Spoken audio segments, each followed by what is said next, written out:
Hi hello welcome back to Amma's family YouTube channel friends. ಇನ್ನೂ ಯಾರೆಲ್ಲ ನಮ್ಮ ಚಾನಲ್ನ ಸಬ್ಸ್ಕ್ರೈಬ್ ಮಾಡ್ಕೊಂಡಿಲ್ಲ ಪ್ಲೀಸ್ ಸಬ್ಸ್ಕ್ರೈಬ್ ಮಾಡ್ಕೊಂಡು ನೋಡಿ. ಹಾಗೆ ಪಕ್ಕದಲ್ಲಿ ಕಾಣುವಂಥ ಬೆಲ್ ಐಕಾನನ್ನು ಆಲ್ ಅಂತ ಸೆಲೆಕ್ಟ್ ಮಾಡಿ. ಇದರಿಂದ ನಾವು ಹಾಕುವಂಥ ವಿಡಿಯೋ ಮೊದಲು ನಿಮಗೆ ಬಂದು ತಲುಪುತ್ತೆ. ಈಸಿಯಾಗಿ ನೀವು ವಿಡಿಯೋನ ಎಲ್ಲರಿಗಿಂತ ಮೊದಲು ನೋಡ್ಬೋದು. ಫ್ರೆಂಡ್ಸ್, ನೀವು ಥಂಬ್ನೈಲಲ್ಲಿ ನೋಡಿರೋ ಹಾಗೆ ನಾನಿಲ್ಲಿ ಸಿಂಗಲ್ ಸ್ಟೆಪ್ನಲ್ಲೇ ಯಾವ ರೀತಿಯಾಗಿ ಫ್ಲವರ್ ಡಿಸೈನ್ನ ಮಾಡೋದು ಅಂತ ಈ ವಿಡಿಯೋದಲ್ಲಿ ತಿಳಿಸ್ಕೊಡ್ತಾ ಇದ್ದೀನಿ. ವಿಡಿಯೋನ ಸ್ಕಿಪ್ ಮಾಡಿ ಕೊನೆವರೆಗೂ ನೋಡಿ. ನಾನಿಲ್ಲಿ 6 ಎಳೆ ಥ್ರೆಡನ್ನು ತೊಗೊಂಡಿದ್ದೀನಿ. ನೀಡಲ್ ನಂಬರ್ ಬಂದು 10.075 ಅಂತ ತೊಗೊಂಡಿದ್ದೀನಿ. ಕಟ್ ಮಾಡಲಿಕ್ಕೆ ಟ್ರಿಮ್ಮರ್ ತೊಗೊಂಡಿದ್ದೀನಿ. ಹಾಗೆ ಫ್ಯಾಬ್ರಿಕ್ ಗ್ಲೂನ ತೊಗೊಂಡಿದ್ದೀನಿ. 2 ರೀತಿಯ ಬೀಡ್ಸನ್ನು ಯೂಸ್ ಮಾಡ್ತಾಯಿದ್ದೀನಿ.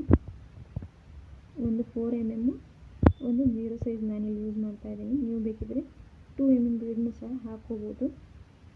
ನಾನಿಲ್ಲಿ ಈ ಸಣ್ಣ ಬೀಡನ್ನ ಯೂಸ್ ಮಾಡಿ ಡಿಸೈನ್ನ ಮಾಡಿ ತೋರಿಸ್ತಾ ಇದ್ದೀನಿ. ಬನ್ನಿ ಫ್ರೆಂಡ್ಸ್, ಡಿಸೈನ್ನ ಸ್ಟಾರ್ಟ್ ಮಾಡೋಣ. ಮೊದಲಿಗೆ ನಾವಿಲ್ಲಿ ಬಟ್ಟೆಗೆ ಲಾಕನ್ನು ಮಾಡ್ಕೊಳ್ಳೋಣ. ಈ ರೀತಿ ನಿಡಲ್ನ ಹಾಕಿ ಥ್ರೆಡನ್ನು ತಂದು ಬಟ್ಟೆಗೆ ಒಂದು ಲಾಕನ್ನು ಮಾಡ್ಕೊಳ್ಳೋಣ. ಲಾಕ್ ಮೇಲೆ 2 ಚೈನ್ಸ್ನ ತಗೊಳ್ಳೋಣ. ನೀವು ಬೇಕಿದ್ರೆ 2 ಸತಿ ಲಾಕ್ನ ಮಾಡಿಕೊಂಡು ಸಹ ಚೈನ್ಸ್ನ ತೊಗೋಬೋದು. ನಾನಿಲ್ಲಿ ಒಂದೇ ಸತಿ ಲಾಕ್ನ ಮಾಡಿಕೊಂಡು ಚೈನ್ಸ್ನ ತೊಗೊಳ್ತಾ ಇದ್ದೀನಿ.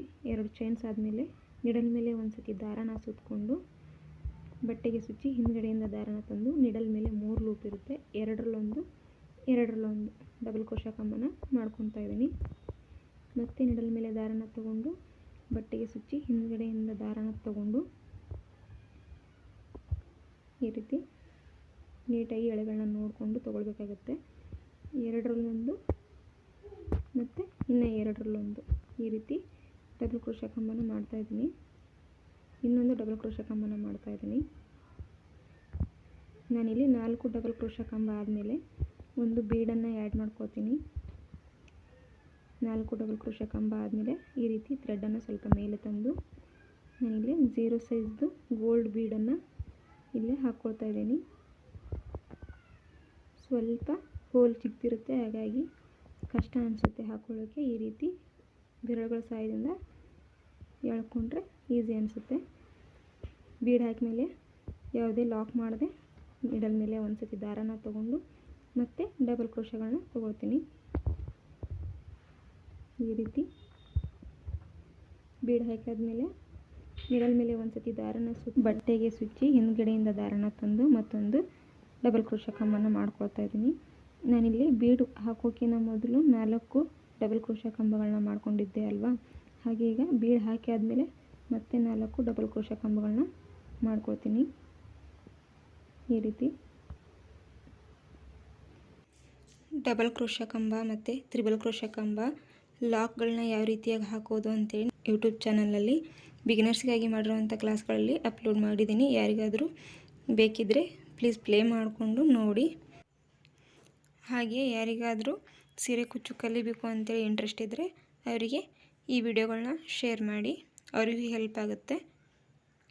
ನಾನಿಲ್ಲಿ ಬೀಡ್ ಹಾಕಿ ಆದಮೇಲೆ 4 ಡಬಲ್ ಕ್ರೋಶಾ ಕಂಬಗಳನ್ನ ಮಾಡ್ಕೊಂಡಾದ್ಮೇಲೆ 4 ಚೈನ್ಸ್ನ ತೊಗೊಳ್ತಾ ಇದ್ದೀನಿ. 4 ಚೈನ್ ಆದಮೇಲೆ ನಿಡಲ್ ಮೇಲೆ ಒಂದು ಸತಿ ದಾರನ ಸುತ್ತಕೊಂಡು ಎಲ್ಲಿಗೆ ಬರುತ್ತೋ ಅಲ್ಲಿಗೆ ನೀಟಾಗಿ ನೋಡಿಕೊಂಡು ಈ ರೀತಿ ಬಟ್ಟೆಗೆ ಸುಚ್ಚಿ ಡಬಲ್ ಕ್ರೋಶಾ ಕಂಬದಿಂದಲೇ ಲಾಕನ್ನು ತಗೊಳ್ತಾ ಇದ್ದೀನಿ. ಈ ರೀತಿಯಾಗಿ ಡಬಲ್ ಕ್ರೋಶಾ ಕಂಬ ಮಾಡ್ಕೊಂಡಾದ್ಮೇಲೆ ನಾನು ಮತ್ತೆ ನಿಡಲ್ ಮೇಲೆ ದಾರನ ಸುತ್ತಕೊಂಡು ಬಟ್ಟೆಗೆ ಸುಚ್ಚಿ ಹಿಂದ್ಗಡೆಯಿಂದ ದಾರನ ತೊಗೊಂಬಂದು ಮತ್ತೊಂದು ಡಬಲ್ ಕ್ರೋಶಾ ಕಂಬನ ಮಾಡ್ಕೊಳ್ತಾ ಇದ್ದೀನಿ. ಮತ್ತೊಂದು ಡಬಲ್ ಕ್ರೋಶಾ ಕಂಬ ಮಾಡ್ತಾಯಿದ್ದೀನಿ. ಇವಾಗ ನಾನು ಇಲ್ಲಿ ಸಹ 4 ಡಬಲ್ ಕ್ರೋಶಾ ಕಂಬ ಮಾಡಿಕೊಂಡು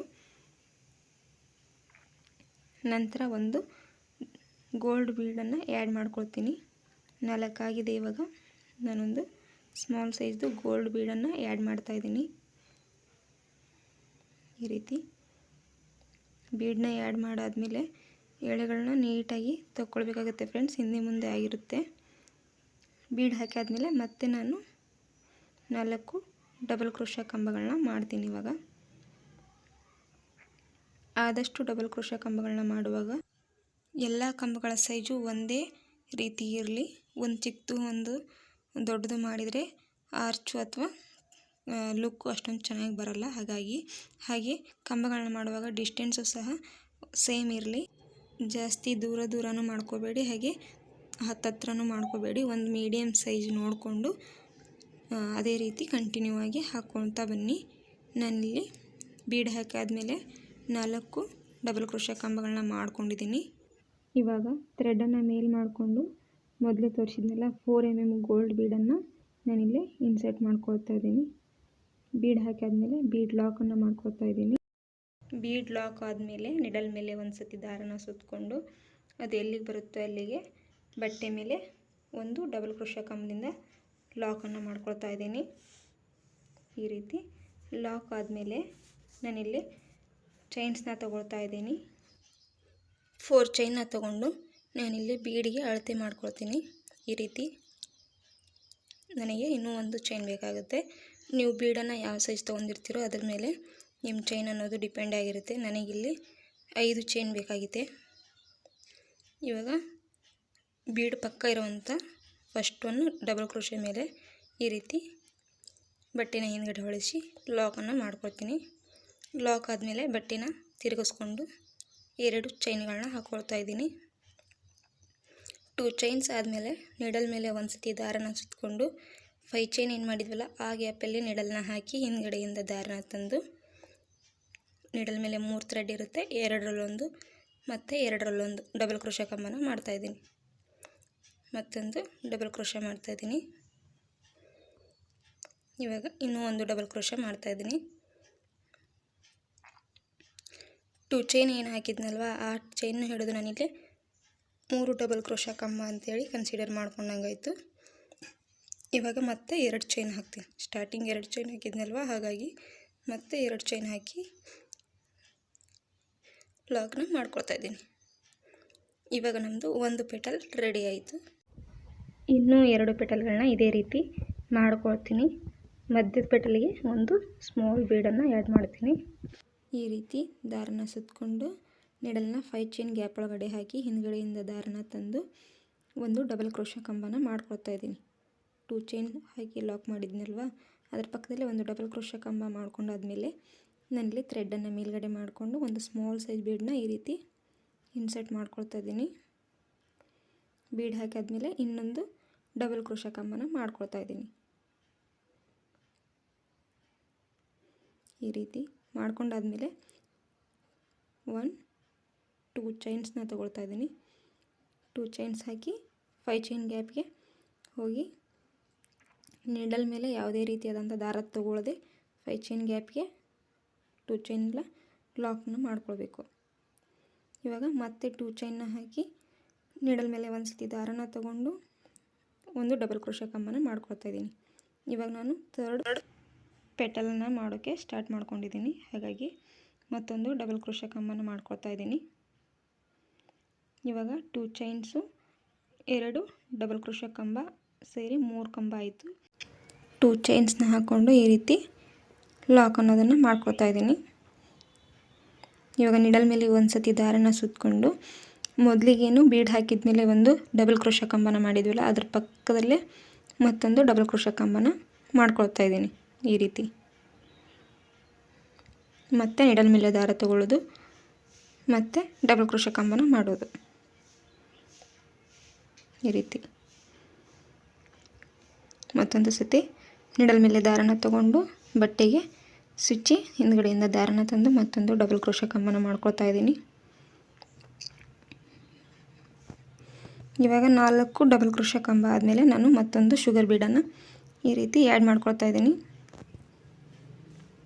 ಬೀಡನ್ನು ಆ್ಯಡ್ ಮಾಡ್ಕೊಂಡಾದ್ಮೇಲೆ ಮತ್ತೆ 4 ಡಬಲ್ ಕ್ರೋಶೆ ಕಂಬಗಳನ್ನ ಮಾಡ್ಕೊಳ್ತೀನಿ. ವಿಡಿಯೋ ತುಂಬ ಲೆಂತಿ ಆಗುತ್ತೆ ಅಂಥೇಳಿ ಸ್ವಲ್ಪ ಸ್ಪೀಡ್ ಮಾಡಿ ತೋರಿಸ್ತಾ ಇದ್ದೀನಿ ಫ್ರೆಂಡ್ಸ್. ಈ ರೀತಿ 8 ಡಬಲ್ ಕ್ರೋಶೆ ಕಂಬಗಳನ್ನ ಮಾಡ್ತಾ ಹೋಗಬೇಕು. ಆದಷ್ಟು ಕಂಬಗಳದ್ದು ಸೈಜು ಒಂದೇ ಥರನಾಗಿ ಬರೋ ರೀತಿ ನೋಡ್ಕೊಳ್ಬೇಕಾಗುತ್ತೆ. ಬಿಗಿನರ್ಸ್ ಆದರೆ ಸ್ವಲ್ಪ ಹೆಚ್ಚು ಕಡಿಮೆ ಆಗೋದು ಕಾಮನ್ನು. ನೀವು ಮೊದಲಿಗೆ ಬಟ್ಟೆ ಮೇಲೆ ಅಥವಾ ಯಾವುದಾದ್ರೂ ಫಾಲ್ಸ್ ಮೇಲೆ ಪ್ರಾಕ್ಟೀಸ್ ಮಾಡಿಕೊಂಡು ಸೀರೆಗೆ ಟ್ರೈ ಮಾಡಿ. ಇದರಿಂದ ಡಿಸೈನ್ ಅನ್ನೋದು ತುಂಬ ಚೆನ್ನಾಗಿ ಬರುತ್ತೆ. ನಾನಿಲ್ಲಿ 4 ಡಬಲ್ ಕ್ರೋಶೆ ಕಂಬ ಹಾಕಿದಾದ್ಮೇಲೆ ಒಂದು ಬೀಡ್ ಹಾಕಿ ಮತ್ತೆ 4 ಡಬಲ್ ಕ್ರೋಶೆ ಕಂಬ ಮಾಡಿಕೊಂಡು 4 ಚೈನ್ ಹಾಕ್ಕೊಂಡು ಮತ್ತು 4 ಡಬಲ್ ಕ್ರೋಶೆ ಕಂಬಗಳನ್ನ ಮಾಡ್ಕೊಳ್ತಾ ಇದ್ದೀನಿ. ಡಬಲ್ ಕ್ರೋಶೆ ಕಂಬಗಳನ್ನ ಹಾಕೋದು ನಿಮಗೆ ಸೇಮ್ ಇರುತ್ತೆ, ಗೊತ್ತಾಗುತ್ತೆ ಅಂತ ಏನಿಲ್ಲ. ಅಲ್ಲಿ ಎಲ್ಲೆಲ್ಲಿ ಡಬಲ್ ಕ್ರೋಶೆ ಕಂಬನ ಹಾಕ್ತಾ ಇದ್ದೀನಿ ಅಲ್ಲಿ ಸ್ವಲ್ಪ ವಿಡಿಯೋನ ಸ್ಪೀಡ್ ಮಾಡಿದ್ದೀನಿ. ಅರ್ಥ ಆಗಿಲ್ಲ ಅಂತಂದರೆ ಸ್ವಲ್ಪ ಸೆಟ್ಟಿಂಗ್ನಲ್ಲಿ ಹೋಗಿ ಸ್ಲೋ ಮಾಡಿಕೊಂಡು ಸಹ ನೋಡ್ಬೋದು. ನೀವೇನಾದರೂ ಈ ಡಿಸೈನ್ನ ಸೀರೆಗೆ ಹಾಕ್ತಾಯಿದ್ರೆ ಸೀರೆಯ ಪಲ್ಲುದ ರೈಟ್ ಸೈಡಿಂದ ಸ್ಟಾರ್ಟ್ ಮಾಡಿ ಡಿಸೈನನ್ನು ಹಾಕ್ಕೊಳ್ತಾ ಬನ್ನಿ. ಹಾಗೆ ಕೊನೆಯಲ್ಲಿ ನೀವು 8 ಕಂಬದಿಂದ ಎಂಡ್ ಆಗೋ ರೀತಿ ನೋಡ್ಕೊಳ್ಳಿ. ಅಥವಾ ನೀವು ಸ್ಟಾರ್ಟಿಂಗಿಗೆ ಕುಚ್ಚಬೇಕಂದ್ರೆ ಕುಚ್ಚಿಗೆ ಗ್ಯಾಪನ್ನು ಕೊಟ್ಟು ಡಿಸೈನ್ನ ಸ್ಟಾರ್ಟ್ ಮಾಡ್ಕೊಳ್ಳಿ. ಎಂಡಿಂಗಲ್ಲೂ ಸಹ ಕುಚ್ಚಿಗೆ ಪ್ಲೇಸನ್ನು ಮಾಡ್ಕೊಳ್ಳಿ. ನಾನಿಲ್ಲಿ 4 ಡಬಲ್ ಕ್ರೋಶೆ ಕಂಬ ಆದಮೇಲೆ ಒಂದು ಬೀಡನ್ನು ಹಾಕ್ಕೊಂಡು ಮತ್ತೆ 4 ಡಬಲ್ ಕ್ರೋಶೆ ಕಂಬನ ಮಾಡಿಕೊಂಡು ಒಂದು 4 mm ಬೀಡನ್ನು ಹಾಕ್ಕೊಂಡು ಬೀಡ್ ಲಾಕನ್ನು ಮಾಡಿಕೊಂಡು ಮತ್ತೆ ಒಂದು ಡಬಲ್ ಕ್ರೋಶೆ ಕಂಬ ಮಾಡಿ, ಇವಾಗ ಮೊದಲಿಗೆ ನಾವು 5 ಚೈನ್ಸ್ ತೊಗೊಂಡಿದ್ವಿ ಬೀಡ್ ಸುತ್ತ. ಇವಾಗ ಮತ್ತೆ 5 ಚೈನ್ಸ್ನ ಹಾಕ್ಕೊಳ್ತಾ ಇದ್ದೀನಿ. 5 ಚೈನ್ಸ್ನ ಹಾಕಿ ಈ ರೀತಿ ಬಟ್ಟೆ ಟರ್ನ್ ಮಾಡಿ ಬೀಡ್ ಪಕ್ಕದಲ್ಲೇ ಇರುವಂಥ ಡಬಲ್ ಕ್ರೋಶೆ ಮೇಲೆ ನಿಡಲ್ನ ಹಾಕಿ ದಾರನ ತಂದು ಲಾಕನ್ನು ಮಾಡಿಕೊಂಡು ಇವಾಗ 2 ಚೈನ್ಸ್ನ ಹಾಕ್ಕೊಂಡು ಬಟ್ಟೆನ ಟರ್ನ್ ಮಾಡ್ಕೊತಾ ಇದ್ದೀನಿ. ಬಟ್ಟೆ ಟರ್ನ್ ಮಾಡ್ಕೊಂಡಾದ್ಮೇಲೆ ನೀಡಲ್ ಮೇಲೆ ಒಂದು ಸತಿ ದಾರನ ತಗೊಂಡು ಡಬಲ್ ಕ್ರೋಶೆ ಕಂಬನ ಮಾಡ್ಕೊಳ್ತಾ ಇದ್ದೀನಿ.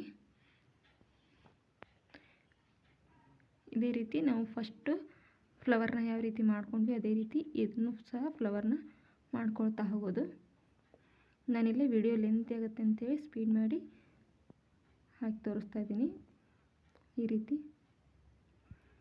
ಪೆಟಲ್ನ ಮಾಡಿಕೊಂಡು ಅಕಸ್ಮಾತ್ ನಿಮಗೇನಾದರೂ ಪೆಟಲ್ ಮಾಡುವಾಗ 5 ಚೈನ್ ಗ್ಯಾಪ್ ಏನಿದೆ ಅದು ಫಿಲ್ ಆಗಿದೆ ಅಂತ ನಿಮಗೇನಾದರೂ ಅನಿಸಿದರೆ ಈ ರೀತಿ ಡಿಸೈನ್ನ ಸ್ವಲ್ಪ ಅಡ್ಜಸ್ಟ್ ಮಾಡಿಕೊಂಡು, ತೀರಾ ಎಲ್ಲ ಸರ್ಸೋಕೆ ಹೋಗಬೇಡಿ, ಒಂಚೂರು ಅಡ್ಜಸ್ಟ್ ಮಾಡಿಕೊಂಡು ಮತ್ತು ನೀವು ನಿಮ್ಮ ಡಿಸೈನ್ನ ಕಂಟಿನ್ಯೂ ಮಾಡಿದರೆ ಡಿಸೈನ್ ಅನ್ನೋದು ನೀಟಾಗಿ ಬರುತ್ತೆ ಫ್ರೆಂಡ್ಸ್. ಈ ರೀತಿ ನಾನಿಲ್ಲಿ ಈ ಫ್ಲವರ್ ಡಿಸೈನ್ನ ಮಾಡಲಿಕ್ಕೆ ಮೊದಲಿಗೆ ಯಾವ ರೀತಿ ಮಾಡಿದ್ನೋ ಅದೇ ರೀತಿ ಇಲ್ಲೂ 3 ಕಂಬ ಹಾಕ್ಕೊಂಡಾದ್ಮೇಲೆ 2 ಚೈನ್ಸ್ನ ಹಾಕ್ಕೊಂಡು ಲಾಕನ್ನು ಮಾಡಿಕೊಂಡು ಮಿಡಲಲ್ಲಿ ಬಂದಿರೋಂಥ ಪೆಟಲ್ಗೆ ಒಂದು ಬೀಡನ್ನು ಇನ್ಸರ್ಟ್ ಮಾಡಿಕೊಂಡು ಮತ್ತೆ ಇನ್ನೊಂದು ಪೆಟಲನ್ನು ಮಾಡಿಕೊಂಡು ಡಿಸೈನ್ನ ಈ ರೀತಿ ಡಬಲ್ ಕ್ರೋಶೆ ಕಂಬದಿಂದ ಲಾಕನ್ನು ಮಾಡ್ಕೊಳ್ತಾ ಇದ್ದೀನಿ. ಲಾಕ್ ಆದಮೇಲೆ ಮತ್ತೆ ಇಲ್ಲಿ 4 ಕಂಬಗಳನ್ನ ಹಾಕಿ ಒಂದು ಶುಗರ್ ಬೀಡನ್ನು ಆ್ಯಡ್ ಮಾಡ್ಕೊಳ್ತೀನಿ. ನೋಡಿ ಫ್ರೆಂಡ್ಸ್, 2 ಫ್ಲವರ್ನ ಮಾಡಿದಾದ್ಮೇಲೆ ಡಿಸೈನ್ ಅನ್ನೋದು ಈ ರೀತಿಯಾಗಿ ಬಂದಿದೆ. ನೀವು ಪೂರ್ತಿ ಸೀರೆಗೆ ಮಾಡಿದರೆ ಇನ್ನೂ ತುಂಬ ಚೆನ್ನಾಗಿ ಬರುತ್ತೆ. ಇವಾಗ ನಾನಿಲ್ಲಿ 4 ಕಂಬ ಮಾಡ್ಕೊಂಡಾದ್ಮೇಲೆ ಒಂದು ಶುಗರ್ ಬೀಡನ್ನು ಆ್ಯಡ್ ಮಾಡಿಕೊಂಡು ಮತ್ತೆ 4 ಕಂಬ ಮಾಡಿ ಕುಚ್ಚು ಕಟ್ಟಲಿಕ್ಕೆ ಅಂತೇಳಿ 4 ಚೈನ್ಸ್ನ ಹಾಕ್ಕೊಂಡು ಮತ್ತೆ 4 ಡಬಲ್ ಕ್ರೋಶೆ ಕಂಬಗಳನ್ನ ಮಾಡಿಕೊಂಡು ಒಂದು ಶುಗರ್ ಬೀಡನ್ನ ಆ್ಯಡ್ ಮಾಡಿ ಮತ್ತೆ 4 ಕಂಬಗಳನ್ನ ಮಾಡಿಕೊಂಡು ಎಂಡಲ್ಲಿ ಈ ರೀತಿ 2 ಚೈನ್ಸ್ನ ಹಾಕ್ಕೊಂಡು ದಾರನ ಈ ರೀತಿಯಾಗಿ ಟ್ರಿಮ್ ಮಾಡಿ ತಕ್ಕೊಳ್ತಾ ಇದ್ದೀನಿ. ಟ್ರಿಮ್ ಮಾಡಿರೋ ದಾರನ ಈ ರೀತಿ ಸ್ವಲ್ಪ ಮೇಲ್ಗಡೆ ಜಗ್ಗಿದ್ರೆ ಅದು ನಾಟು ಟೈಟ್ ಆಗುತ್ತೆ, ಬಿಚ್ಚೋಗಲ್ಲ ಅಂಥೇಳಿ ಈ ರೀತಿಯಾಗಿ ಫ್ಯಾಬ್ರಿಕ್ ಗ್ಲೂವನ್ನು ಹಿಂದುಗಡೆ ಹಾಕಿ ಈ ರೀತಿ ಕಟ್ ಮಾಡಿರೋಂಥ ದಾರನ ನಾನಿಲ್ಲಿ ಅಂಟಿಸ್ಕೊಳ್ತಾ ಇದ್ದೀನಿ. ಮುಂದ್ಗಡೆ ಡಿಸೈನು ಯಾವುದೇ ಕಾರಣಕ್ಕೂ ಹಾಳಾಗದೇ ಇರೋ ರೀತಿ ನೋಡಿಕೊಂಡು ನಾವಿಲ್ಲಿ ಗ್ಲೂ ಪೇಸ್ಟನ್ನು ಮಾಡಿಕೊಂಡ್ರೆ ಡಿಸೈನ್ ಅನ್ನೋದು ಈ ರೀತಿಯಾಗಿ ಬರುತ್ತೆ ಫ್ರೆಂಡ್ಸ್. ಬ್ಯಾಕಿಂದ ಈ ರೀತಿ ಫಿನಿಶಿಂಗಾಗಿ ಬಂದಿದೆ, ಫ್ರಂಟಿಂದ ಈ ರೀತಿಯಾಗಿ ಡಿಸೈನ್ ಅನ್ನೋದು ಬಂದಿದೆ. ನಾನಿವಾಗ ಇದಕ್ಕೆ ಕುಚ್ಚು ಕಟ್ಟಿ ತೋರಿಸ್ತಾ ಇದ್ದೀನಿ. ಕುಚ್ಚು ಕಟ್ಟಲಿಕ್ಕೆ ನಾನಿಲ್ಲಿ 150 ಸ್ಟ್ಯಾಂಡ್ಸ್ ಆಫ್ ಥ್ರೆಡನ್ನು ತೊಗೊಂಡಿದ್ದೀನಿ. ಡಬಲ್ ಮಾಡಿದಾಗ ಅದು 300 ಆಗುತ್ತೆ. ನಾನಿಲ್ಲಿ ಪರ್ಪಲ್ ಆ್ಯಂಡ್ ಪಿಂಕ್ ಕಲರ್ ಕಾಂಬಿನೇಷನಲ್ಲಿ ಕುಚ್ಚನ್ನು ಕಟ್ಕೊಂಡಿದ್ದೀನಿ. ನೀವು ಸೀರೆಗೆ ಯಾವ ಕಾಂಬಿನೇಷನ್ ಇರುತ್ತೋ ಆ ಕಾಂಬಿನೇಷನ್ ನೋಡಿ ಕುಚ್ಚನ್ನು ಕಟ್ಕೊಳ್ಳಿ. ಈ ಡಿಸೈನ್ಗೆ ಪ್ರೈಸ್ ಬಂದು 300 to 350 ನೀವು ಚಾರ್ಜಸನ್ನು ಮಾಡ್ಕೋಬೋದು ಫ್ರೆಂಡ್ಸ್. ಇಷ್ಟೇ ಅಂತ ಹೇಳಲಿಕ್ಕಾಗಲ್ಲ, ನಿಮ್ಮ ಏರಿಯಾ ವೈಸ್ ನೋಡ್ಕೊಂಡು ಪ್ರೈಸನ್ನು ಹೆಚ್ಚು ಕಮ್ಮಿ ಸಹ ಮಾಡ್ಕೋಬೋದು. ಈ ವಿಡಿಯೋ ಹೇಗೆ ಅನಿಸ್ತು ಅಂತ ಕಮೆಂಟ್ ಮುಖಾಂತರ ತಿಳಿಸಿ. ಇನ್ನೂ ಯಾರೆಲ್ಲ ನಮ್ಮ ಚಾನಲ್ನ ಸಬ್ಸ್ಕ್ರೈಬ್ ಮಾಡ್ಕೊಳ್ಳದೆ ವಿಡಿಯೋನ ನೋಡ್ತಾ ಇದ್ದೀರಾ ಪ್ಲೀಸ್ ಸಬ್ಸ್ಕ್ರೈಬ್ ಮಾಡಿ ವಿಡಿಯೋನ ನೋಡಿ. ಮತ್ತೆ ಇನ್ನೊಂದು ಹೊಸ ವಿಡಿಯೋ ಜೊತೆ ನಿಮಗೆ ಸಿಗ್ತೀನಿ. ಅಲ್ಲಿವರೆಗೂ ನನ್ನ ವೀಡಿಯೋಸ್ನ ನೋಡ್ತಾ ಇರಿ, ಹೀಗೆ ಸಪೋರ್ಟ್ ಮಾಡ್ತಾ ಇರಿ. Thank you all. Have a nice day.